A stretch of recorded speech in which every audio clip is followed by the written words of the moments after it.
Ito nga pala pinaka-housing ng transmission. Pinaka-propeller. Ito nga, magte-testing kami dito sa... Ito yung pinakalaman loob ng transmission. Ayan, sabi ko, testing niya. Yung primera, segunda. Ayan, gumagalaw na siya. At ito naman yung tercera. Wilip pa ng konti. Pero sabi niya, pag may langis na yan, okay na yan. Ayan, may testing. May hinangay compressor. Ayan, ito yung tercera. Ito yung pinaka low speed na sa taas. 6. Ayun. Ayun, 6, 5, 6, 5, 4, 3, 2, 1. Yan yung pinakabuong transmission. Yan, tinuturo niya. Yan. Okay naman na. Goods na yan. Pag may hydraulic niya, talapit ka na po niya. Ayan, nakabalik. Pagka-assemble. Kaya ako yung pinakit natin. Buo na. Sasalpak na yan. Ito na po. Yan, nakasalpak na siya. Transmission, no? Ayan, kompleto na yan. Nalagay na lang ng langis. Ayan yung mekaniko. Ayan, pinaka-chip namin si nakapula, yun yung mekaniko na si Vic. Po sa ilalim mo, yung dalawang nakabuo na yan. Ayan yung isa. Ayan, no? Ayan, ano kinakalutot sa ilalim. Ayan na po. Ayan yung iniigpitan. Mayayari na to. Ayun yung pinakakaha, hindi pa namin na ikakabit.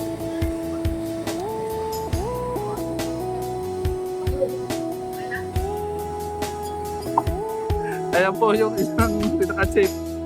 Ayun na. Nag-iipito talaga. Ayan. Ayun nga naman. Ayan.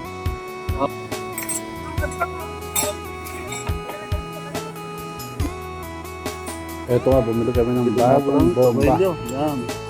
Medyo may kamahalan ito, mga... Okay na. Ayan po, oh. Ako na. Lagay nyo muna yung langis. Ayun, oh. Ito, nag-check po ng pinakatubig na rejector.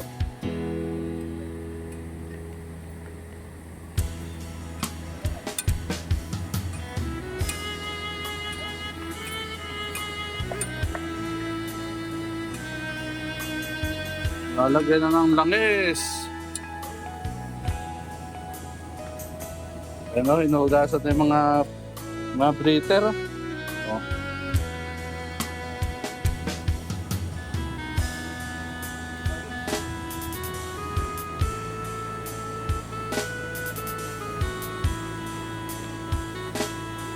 Yan po yung pinakalangis namin nilalagay.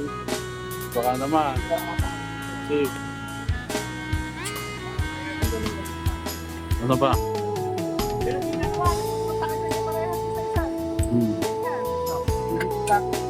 Sakto. Kakabit na ng breaker, oh. Kasi, masok pa eh.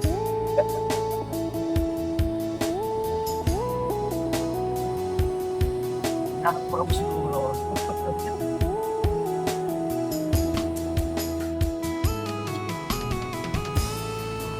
O, abot mo na isa. Ayun. Pa isa.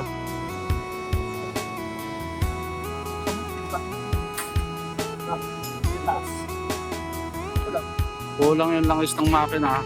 Unahin mo na yung sa makina.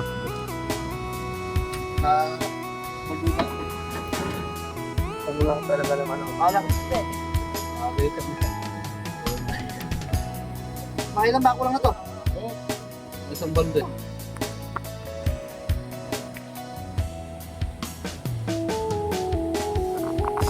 Pwede rin sa camera, di ba? Oo.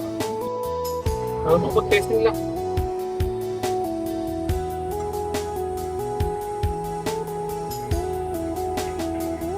Drain flat. Yung crankis. Frankis. Bababa yung makina dahil lang dyan. Obrigado.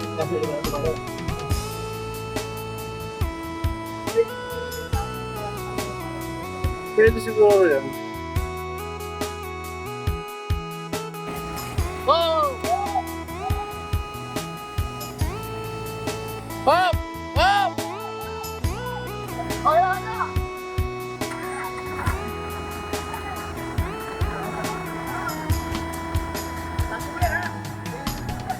Ayan po, wala pang manibela. Wala pang manibela yan, wala pang tao, maandar na.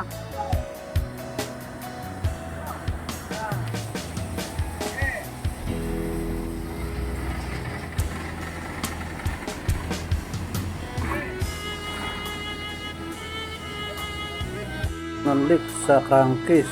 At ito nga pala yung pinaka-model ng grader.